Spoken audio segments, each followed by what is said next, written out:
El día de hoy vamos a continuar con la segunda clase del curso de embriología humana y vamos a hablar sobre la primera semana del desarrollo humano y la fecundación. Para ello, nosotros vamos a ver el ciclo ovárico, ¿no? El ciclo ovárico, como su nombre lo menciona, se va a producir en lo que son los ovarios, y los ovarios son las gónadas femeninas en donde se van a dar todo el proceso de la ovogénesis, como vimos en la clase pasada. Estas glándulas son glándulas reproductoras que van a producir a los ovocitos y que van a tener forma de almendras, ¿no? Están situadas en lo que son las paredes laterales de la pelvis a cada lado del útero. Los ovarios son fundamentales en todo el proceso, ¿no?, de la maduración sexual de la mujer, en este caso específico del ciclo ovárico, porque van a producir una serie de hormonas, ¿no? Entre las principales tenemos a los estrógenos y las progesteronas, que van a encargarse de lo que es el desarrollo y las características sexuales secundarias, así como el desarrollo del embarazo. Entonces, desde la etapa de la pubertad, nosotros vamos a ver que las mujeres experimentan ciclos periódicos, ¿no? A estos ciclos periódicos reproductivos se les conocen como el ciclo sexual. En el ciclo sexual van a intervenir una serie de factores y una serie de órganos, ¿no? Como por ejemplo el hipotálamo, la hipófisis, los mismos ovarios, el útero, las trompas, la vagina y las mamas, ¿no? Entonces, los cambios que van a sufrir la mujer en la etapa de la pubertad, todos esos cambios se le conoce como el ciclo menstrual, el ciclo sexual. Este ciclo sexual es el grande, que va a involucrar al ciclo ovárico, al ciclo uterino, al ciclo mamario. Entonces, ahorita vamos a revisar lo que es el ciclo ovárico, que se va a dar mensualmente, se da de una manera regular y se va a dar en la etapa de la pubertad. Todo esto va a comenzar en el hipotálamo, ¿no? El hipotálamo va a producir la hormona liberadora de las gonadotropinas, que van a ser sintetizadas por las células neurosecretoras del hipotálamo y van a ser transportadas a través del sistema porta de la hipófisis hasta el lóbulo anterior de la hipófisis. Entonces, el hipotálamo va a producir a esta hormona liberadora de gonadotropinas, GnRH, que se va a dirigir por el sistema porta hacia lo que es la adenihipófisis o el lóbulo anterior de la hipófisis, para que esta hipófisis que está estimulada produzca las dos grandes hormonas encargadas de la regulación del ciclo sexual femenino, la FSH o la hormona estimulante del folículo y la LH, la hormona luteinizante. Estas dos hormonas, que son producidas por la hipófisis tras la estimulación de los factores liberadores de las gonadotropinas, van a actuar sobre el órgano blanco, que en este caso es el ovario. Y como les mencioné, el ovario va a producir dos grandes hormonas, que son los estrógenos y las progesteronas, que van a actuar sobre los ovarios, sobre los endometrios y sobre todo sobre los ovocitos, ¿no?, para estimular su diferenciación. Pero estos cambios que se van a dar en la pubertad no se dan de la noche a la mañana, tiene que haber otros factores, ¿no? Se dice que los factores ambientales juegan un rol muy importante, ¿no? Por ejemplo, en los lugares en donde las niñas son estimuladas más rápido por la televisión, ¿no?, o el tipo de vestimenta que ellas pueden usar, se adelanta esa pubertad, ¿no? Entonces, esos son factores que van a estimular al hipotálamo a secretar la hormona liberadora de la gonadotropina. Además de eso, como podemos observar en la diapositiva, tenemos que la adrenalina, la noradrenalina, la dopamina y la serotonina también influyen sobre el hipotálamo para estimular a la GnRH, ¿no? Y de esta manera estimula la hipófisis produciendo las gonadotropinas, FSH y LH, que actúa sobre la gónada femenina, que es el ovario, para producir las hormonas. Entonces, contextuando bien y entendiendo el eje hipotálamo, hipófisis, gónada, nosotros vamos a entender la regulación de este ciclo ovárico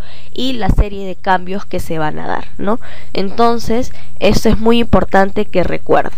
Esto se va a regular a través de un feedback negativo. Es decir, una vez de que se produce el estrógeno y la progesterona, van a actuar sobre el hipotálamo para inhibirlo, ¿no? Es decir, actúan sobre él negativamente como un feedback negativo para que ya no produzca más hormona liberadora. Entonces, esta hormona liberadora ya no estimula la hipófisis y cesa la liberación de las gonadotropinas. Entonces el eje comienza con el hipotálamo, actúa sobre la hipófisis y de ahí se van las gónadas, que son los ovarios, y se regula mediante un feedback negativo. Entonces la primera hormona que se va a formar hasta la mitad del ciclo va a ser la FSH. Esta FSH es muy importante porque va a participar en los cambios cíclicos de los ovarios, ¿no? Es decir, en todo lo que es el ciclo ovárico, a través del desarrollo de los folículos. También va a actuar en parte de la ovulación y la formación del cuerpo lúteo, pero esos dos últimos sucesos van a ser mediados mayormente por la LH. Entonces la FSH, ¿cómo es que actúa, no? La FSH mensualmente, al inicio de cada ciclo ovárico, estimula entre 15 a 20 folículos en lo que es la primera fase o la fase prenatal. ¿Para qué los estimula? Para que estos crezcan, ¿no? Esta hormona no es necesaria para que el folículo primordial se desarrolle un folículo primario, ¿no? Pero si en ella estos folículos primarios, como estamos viendo en la imagen, porque tiene una sola capa de células cúbicas, no van a poder desarrollarse, ¿no? Es decir, ya no van a seguir su secuencia de desarrollo, sino es que se vuelven folículos atrésicos, ¿no? Entonces, la función de esta FSH producida por la hipófisis es rescatar entre 15 a 20 de estos folículos a partir de la reserva de los folículos primarios, ¿no? Entonces, en condiciones normales, solo uno de estos folículos llega a la madurez y solo uno va a liberar al ovocito. Los demás degeneran y se van a volver atrésicos, ¿no? Estos folículos atrésicos son reemplazados por tejido conjuntivo y se denominan los cuerpos atrésicos, como bien está descrito en la diapositiva. Entonces, cuando un folículo se vuelve atrésico, ¿no?, se le denomina el cuerpo atrésico, porque ya ha sido reemplazado por una serie de sustancias de tejido conjuntivo, como los tejidos fibrosos, ¿no?, que van a reemplazar a todo lo que conformaba el folículo normal. Acá vamos a ver de que el folículo va a ser estimulado por la FSH, ¿no?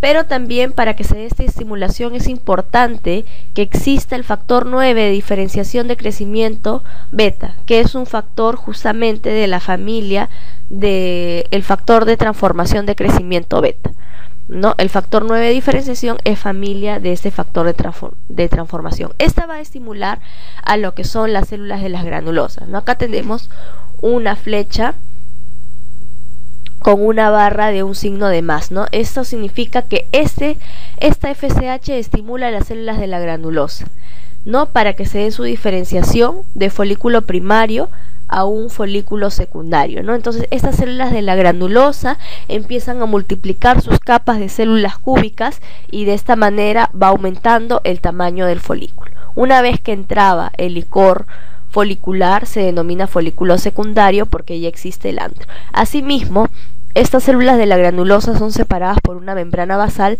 y sobre esta membrana basal comienzan a diferenciarse las células de la teca, ¿no? Células de la teca interna y de la teca externa. Entonces, estas células de la teca interna junto con las células de la granulosa van a producir lo que son los estrógenos, ¿no?, siendo lo que es las células de la granulosa producen el 17 beta estradiol y las células de la teca interna producen la androstenodiona y la testosterona. Todos esos estrógenos van a ser muy importantes porque van a participar en la etapa del endometrio, ¿no?, para que el endometrio entre en la fase folicular o la fase proliferativa, ¿no? Concomitante al ciclo ovárico que estoy explicándoles ahorita, se va a dar el ciclo endometrial. Entonces, los estrógenos juegan un rol importante para que el endometrio se estimule y de esta manera comiencen a crecer las glándulas endometriales en la fase folicular o fase proliferativa, mediado por la FSH a través de los estrógenos. Además de esto, los estrógenos adelgazan el moco cervical. Este moco cervical adelgazado es muy importante porque de esta manera los espermatozoides van a poder atravesarlo, ¿no? Y además estimula a la adenipófisis para producir a la otra hormona que también juega un rol importante, sobre todo en la ovulación, y es la LH. Entonces, la LH, que es estimulada por el pico estrogénico, también se denomina la hormona lutropina, ¿no? Esta eleva la concentración del factor promotor de la maduración y estimula a la producción de la progesterona, la segunda hormona del ciclo. Además, provoca la ruptura del folículo y lo que se denomina la ovulación. Acá nosotros vamos a ver el ciclo sexual.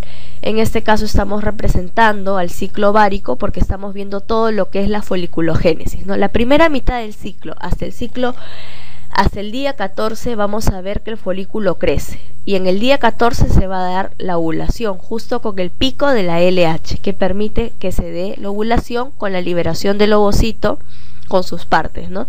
La zona pelúcida y la corona radiada. Y luego del día 14 viene la formación del cuerpo lúteo, que lo vamos a explicar más adelante, y si es que no se produce el embarazo se denomina el cuerpo albicans, ¿no? Entonces la primera mitad del ciclo está regulada por la FSH, todo lo que es foliculogénesis, y la segunda mitad por la LH.